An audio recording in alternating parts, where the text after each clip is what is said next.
40 cm de long pour 28 cm de haut, une base en simili-cuir de 5 cm de large. Voici le petit tote bag que je vous propose de faire aujourd'hui. Ce sac a la même forme que le sac du tuto précédent, avec son anse unique qui va d'un côté du sac à l'autre.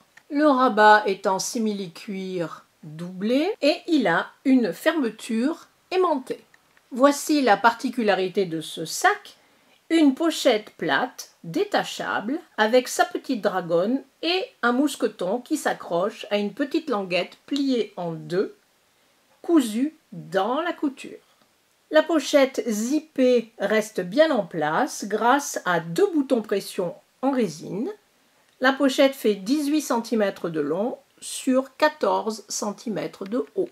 À l'intérieur du sac, j'ai simplement cousu une grande poche doublée et plaquée.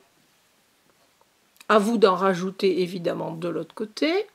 Les sacs et pochettes sont entièrement doublés, watinés, sans aucune couture apparente à l'intérieur. Découpez toutes les pièces en suivant les mesures données dans la boîte de description en dessous de la vidéo. Pour coudre ce sac, je vous conseille d'utiliser un pied presseur à double entraînement. Nous allons commencer par placer l'anse sur les côtés du sac. Procédez de la même manière pour chaque côté. À partir du bord ici à gauche, mesurez 10 cm, placez une extrémité de l'anse. Maintenez avec une pince. Mesurez 18 cm en hauteur. Épinglez ici de chaque côté pour bien marquer les 18 cm. Vous ferez une surpiqûre à 2 mm du bord, longueur de point 3. En montant à partir de la base, vous allez traverser, revenir, retraverser et redescendre de ce côté pour bien sécuriser l'anse. Donc, faites la même chose pour l'autre côté du sac et vous avez quelque chose qui ressemble à ça. Faites attention à ce que l'anse reste bien droite. Cousons maintenant la base en simili-cuir, endroit contre endroit. Donc vous allez mettre la base à l'envers. Alignez bien les deux bords. Maintenez avec quelques pinces. Vous ferez ensuite une piqûre à 1 cm du bord, longueur de point 2,5 tout le long. La piqûre faite, vous allez retourner le simili-cuir sur lui-même, vous allez le plier. Vous voyez, il faut que la surpiqûre se trouve sur, ici, le simili. Et voici de plus près la surpiqûre donc à 5 mm du bord, longueur de point 3. Elle est non seulement décorative, mais elle va bien maintenir le simili. Les extrémités de l'anse unique ont été cousues l'une sur un côté, l'autre sur l'autre côté. Ensuite, nous avons cousu la base. Les deux côtés du sac sont donc reliés par l'anse unique. Dans la boîte de description en dessous de la vidéo, vous trouverez toutes les mesures et les fournitures pour faire la pochette. Placez le dos de la pochette, tissu extérieur, endroit contre endroit. Centrez ce morceau par rapport à l'anse et au côté droit. J'ai mis ici 4 cm et demi sur un côté et 5 cm et demi de l'autre. Prenez en compte la marge de couture de 1 cm. En ce qui concerne la hauteur, à vous de décider. J'ai positionné le rectangle à 4 cm juste au-dessus de la base et il reste donc 8 cm en haut. Nous allons maintenant marquer l'emplacement des boutons pression en résine. Découpez un carré de papier de 5 cm de côté, dans le coin en bas à droite et ici, faites une marque. Même chose avec le coin en haut à gauche. Refaites la marque. N'oubliez pas d'épingler. Ensuite, vous allez reporter les deux marques sur le côté du sac. En voilà une et en voilà deux. Ceci est l'envers du dos de la pochette. Nous avons fait les marques et maintenant, vous voyez que j'ai mis une partie du bouton pression en résine. Je vous recommande de renforcer le tissu avec un petit peu du simili-cuir que vous avez utilisé, quelque chose d'assez épais. Si je retourne, voici le côté extérieur de la pochette, vous avez ici ce qu'on appelle la partie mâle du bouton pression. Ceci est l'endroit et vous placerez là où vous avez fait les marques la partie femelle du bouton pression en résine. Et de la même manière, je vous conseille fortement de renforcer le tissu avec du simili-cuir ou un autre tissu bien épais. Repassez le thermocollant au dos du tissu principal et laissez à peu près 1 cm libre en haut pour pouvoir coudre la fermeture à glissière. Personnellement, je ne vais pas en mettre pour aller plus vite, mais si vous voulez des poches plaquées doublées à l'intérieur de votre petite pochette, il faut les placer maintenant, avant le montage. Faisons maintenant la pâte pour le mousqueton. Prenez le morceau de tissu, ramenez les deux bords vers le centre, donnez un bon coup de fer, humectez avant. Passez ensuite cette petite bande à travers l'anneau du mousqueton, pliez en deux et faites une piqûre sur la partie qui sera le devant. Faites une piqûre aussi près que possible de la base du mousqueton. Vous pouvez utiliser le pied de biche spécial fermeture à glissière. Longueur de point 3 pour les surpiqûres. Donc j'ai commencé par faire la piqûre ici à la base du mousqueton. Ensuite, de chaque côté, j'ai fait une surpiqûre pour bien tenir les deux côtés en place. Au dos de la pochette, regardez bien l'emplacement des boutons pression. La pâte donc et le mousqueton sont dirigés vers l'intérieur de la pochette ici. Faites ressortir de 5 mm à peu près. Je vous rappelle qu'en haut, nous allons coudre la fermeture à glissière ici. 2 mm du bord, dans la marge de couture, donc longueur de point 4-5. Passons à la petite pâte qui va accueillir le mousqueton. Voici la petite bande. Ramenez les deux côtés extérieurs vers le centre, pliez en deux et faites simplement une surpiqûre sur un côté, celui qui est ouvert, à 2 mm du bord, longueur de point 3. Placez le dos de la pochette globalement à sa place, comme ceci. Faites bien correspondre les boutons pression. Donc, on voit que le mousqueton arrive à peu près à 12 cm à partir du haut. Donc, pliez en deux la petite pâte. Venez la placer ici. Donc, tournez vers l'intérieur. Mettez une pince. Et là encore, faites une faufilure à 2 ou 3 mm du bord pour bien tenir cette petite pâte en place. Il est temps maintenant de coudre la pochette. Je vous conseille de plier chaque partie en deux et de marquer le milieu en coupant une petite encoche. Cette pochette étant une pochette plate, je ne vais pas passer du temps maintenant à vous montrer comment coudre une pochette plate. La seule petite précision que je voulais apporter, c'est la position de la fermeture à glissière. Le curseur doit se trouver ici à droite. La petite pochette porte-monnaie est maintenant finie. Il est vrai que sur le devant, j'aurais pu mettre une petite décoration. Je vais peut-être la rajouter tout à l'heure. Passons maintenant au rabat. Cette partie du rabat va se trouver sur le devant du sac. J'ai mesuré 2 cm à partir des coins inférieurs en ce qui concerne la hauteur et la longueur. J'ai coupé en diagonale. Repassez le thermocollant au dos de la doublure. Il est temps maintenant de placer la partie mince du bouton pression aimanté sur la doublure du rabat. Centrez le bouton et vous voyez que le milieu du bouton se trouve à 5 cm à partir du bas. Encore une fois, n'oubliez pas de renforcer le dos.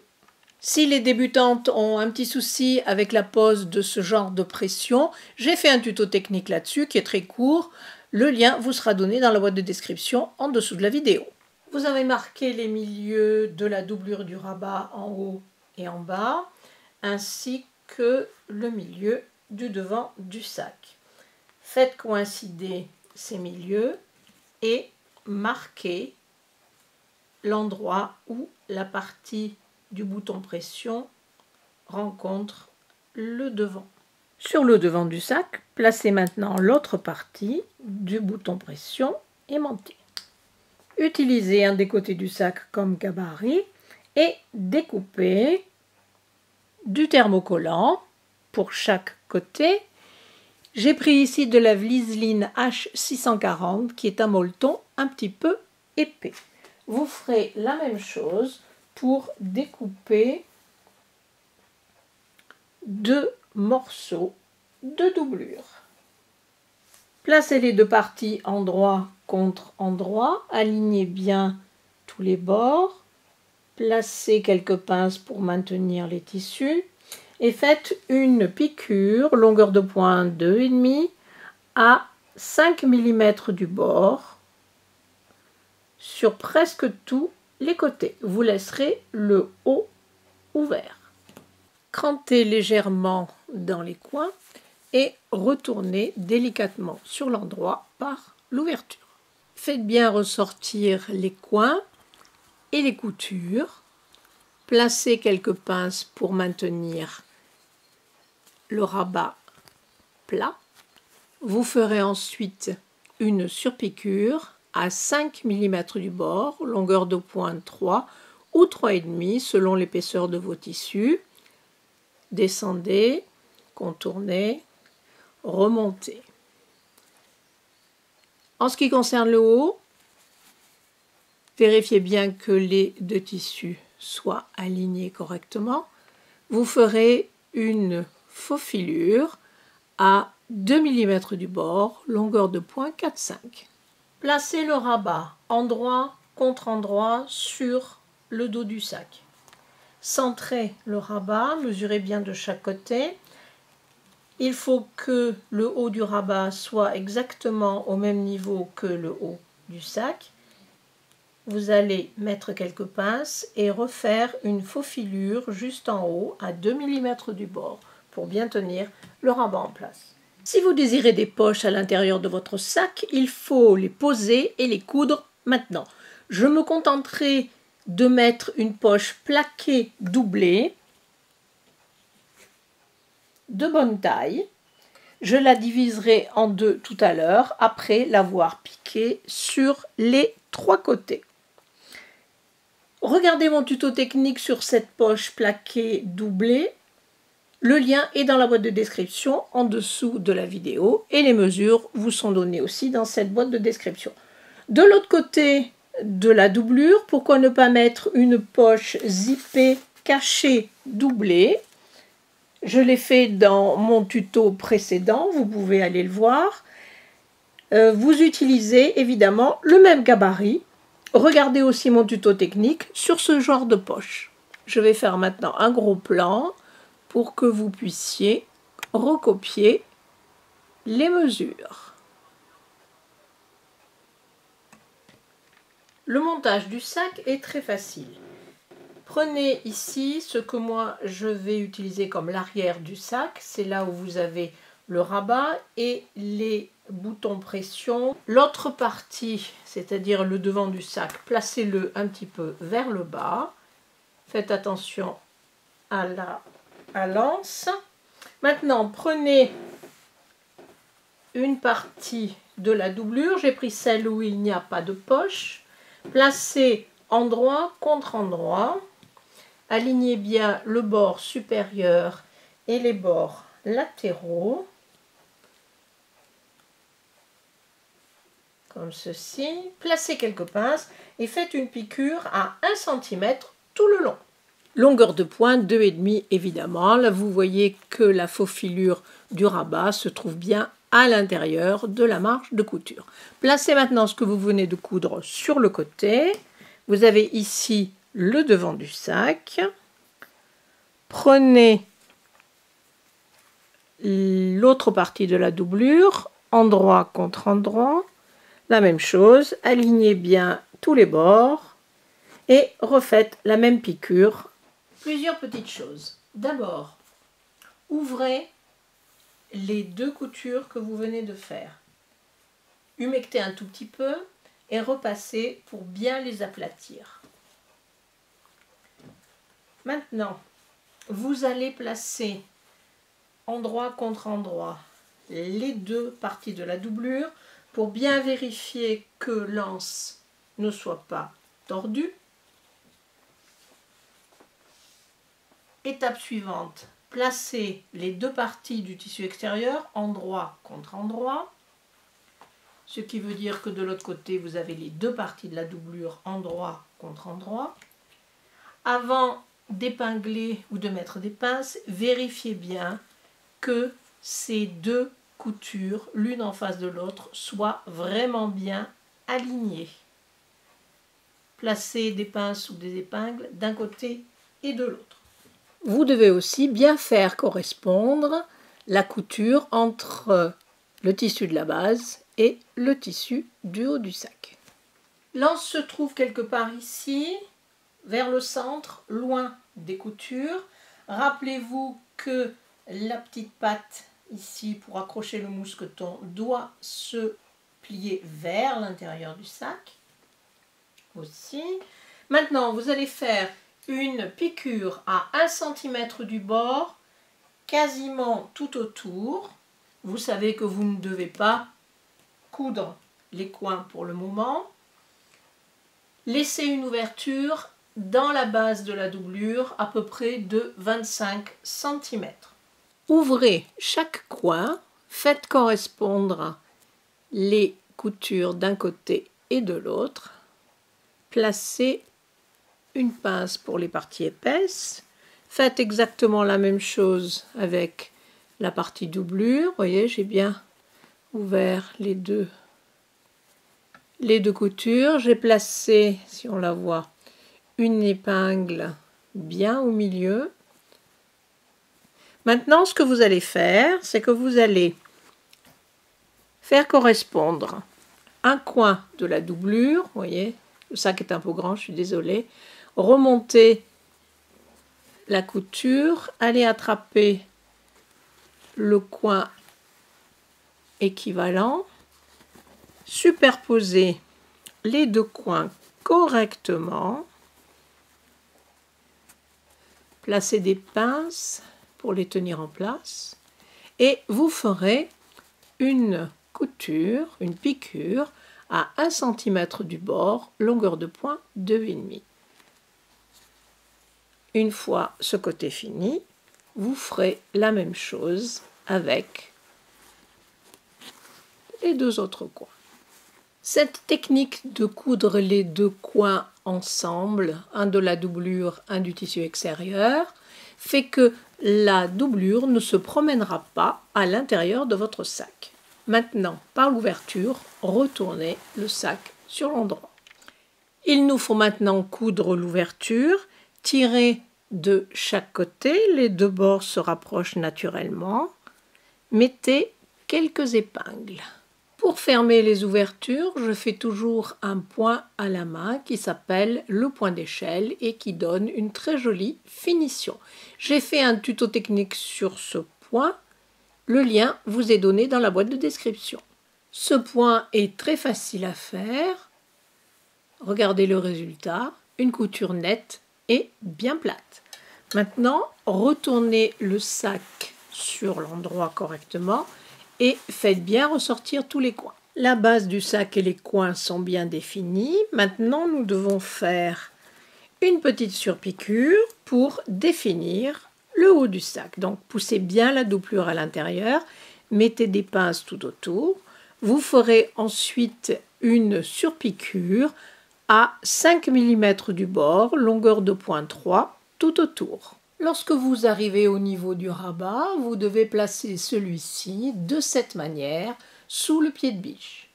Voici le résultat. Voici à quoi ressemble le devant du sac une fois fini. J'ai mis des petites étoiles en simili-cuir comme la base pour égayer un petit peu le devant de la pochette. Le mousqueton est prêt à être clipsé sur la petite languette.